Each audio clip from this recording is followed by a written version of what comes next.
મસીહા. આપણે બધાએ આ શબ્દ ક્યાંક ને ક્યાંક સાંભળ્યો જ છે, ખરું ને?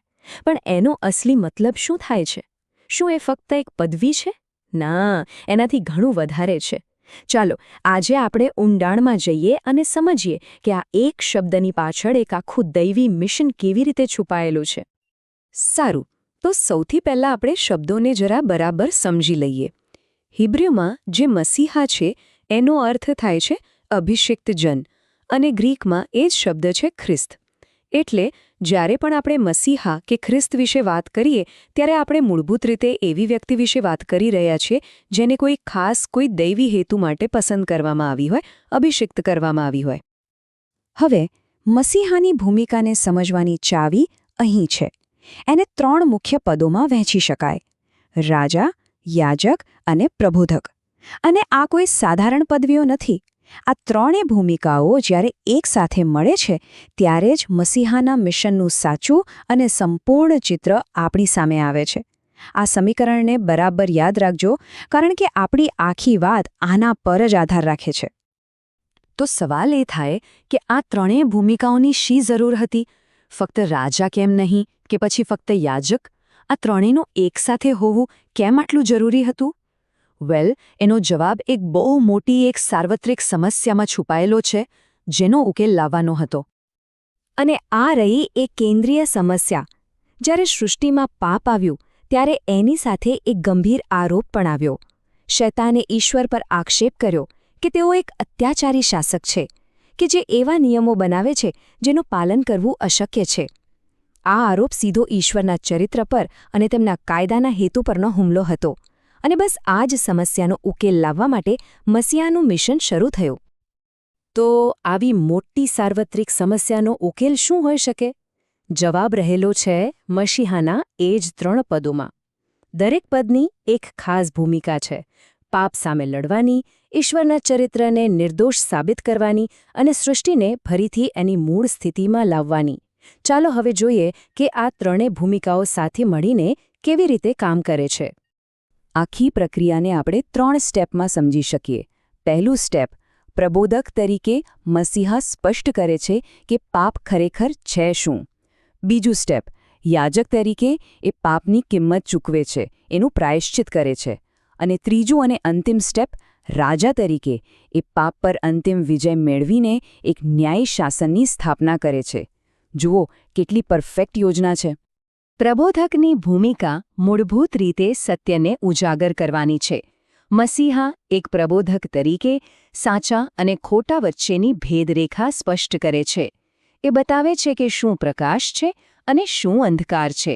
એ સાબિત કરે છે કે ઈશ્વરની આજ્ઞાઓ બંધન માટે નહીં પણ જીવન માટે છે.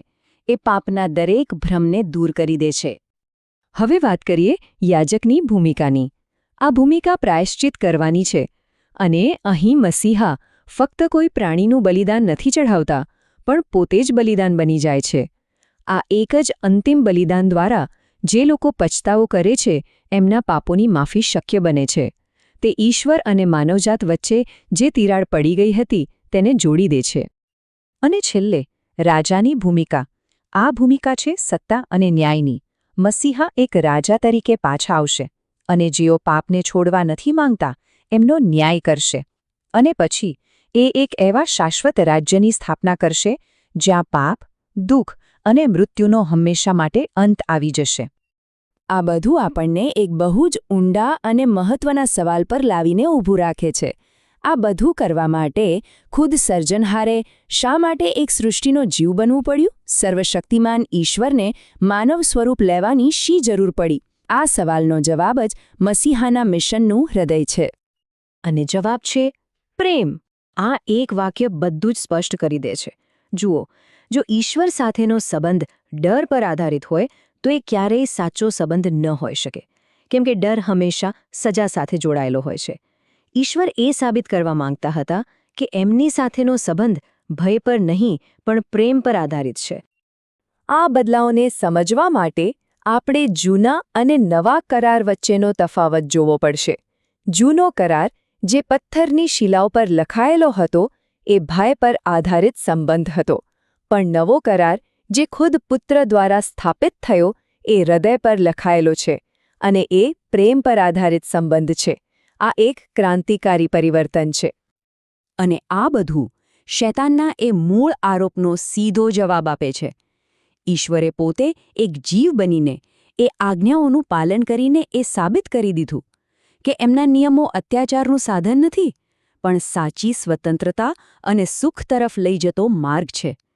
તેમણે માત્ર કહ્યું નહીં, તેમણે જીવીને બતાવ્યું. સારું, હવે આપણે મસીહાના યાજકપદના એક બહુ જ ખાસ પાસા પર આવીએ છીએ. એમનું યાજકપદ લેવી યાજકો જેવું નહોતું, જે પેઢી દર પેઢી ચાલતું અને અપૂર્ણ હતું. ના, એ એક નવા, સંપૂર્ણ અને શાશ્વત ક્રમ પર આધારિત હતું.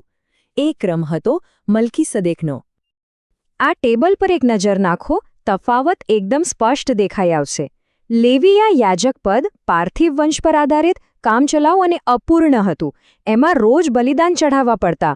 પણ મલ્કીસેદેકના ક્રમનું યાજકપદ દૈવી શપથ પર આધારિત છે. એ શાશ્વત છે, સંપૂર્ણ છે. એની સત્તા એટલી મહાન હતી કે ખુદ અબ્રાહમે પણ એમને દશાંશ આપ્યો હતો, જે એની શ્રેષ્ઠતા સાબિત કરે છે. તો મસીહાના આ બધા કાર્યોનું અંતિમ પરિણામ શું છે? તે ફક્ત પાપની સમસ્યાનું નિરાકરણ નથી, પણ એનાથી પણ કંઈક મોટું છે. એ છે સર્વસ્વનો વારસો મેળવવો. આ જ અંતિમ સમાધાન છે. આપણે જાણીએ છીએ કે અબ્રાહમને એક મહાન વારસાનું વચન મળ્યું હતું, પણ મસીહાનો વારસો, એમનો જન્મસિદ્ધ અધિકાર, એનાથી પણ અનેક ગણો મોટો છે. એ કોઈ એક જમીન કે દેશ પૂરતો સીમિત નથી, પણ એમાં આખી સૃષ્ટિ સમાઈ જાય છે. તો આ વારસામાં શું શું આવે છે? મુખ્યત્વે 3 બાબતો. આખી સૃષ્ટિ પર સંપૂર્ણ માલિકીનો હક, એના પર શાસન કરવાનું સંપૂર્ણ સાર્વભૌમત્વ અને આખી સૃષ્ટિનો ન્યાય કરવાનો અંતિમ અધિકાર. આનાથી મોટી સત્તા કોઈ હોઈ જ ન શકે. અને આ બધાનો સારાંશ આ વાક્યમાં છે. ઈશ્વરનો અંતિમ હેતુ કોઈની પાસે બળજબરીથી પોતાની આજ્ઞાનું પાલન કરાવવાનો નથી. ના, એમનો હેતુ તો જીવોની સ્વતંત્ર ઈચ્છાને પ્રેમ દ્વારા સંપૂર્ણ બનાવવાનો છે. કેમ કે જ્યારે કોઈ ઈશ્વરના પ્રેમને સમજી જાય છે, ત્યારે એ ડરથી નહીં, પણ પ્રેમથી એમની આજ્ઞાઓનું પાલન કરવાનું પસંદ કરે છે. અને એ જ સાચી સ્વતંત્રતા છે. અને આ વાત આપણને એક અંતિમ અને બહુ જ અંગત સવાલ પર લાવીને છોડી દે છે. જો સ્વતંત્ર ઈચ્છાની સંપૂર્ણતા પ્રેમમાં રહેલી હોય, તો પછી દરેક વ્યક્તિ સામે એક પસંદગી છે. ભયનો માર્ગ પસંદ કરવો છે કે પ્રેમનો?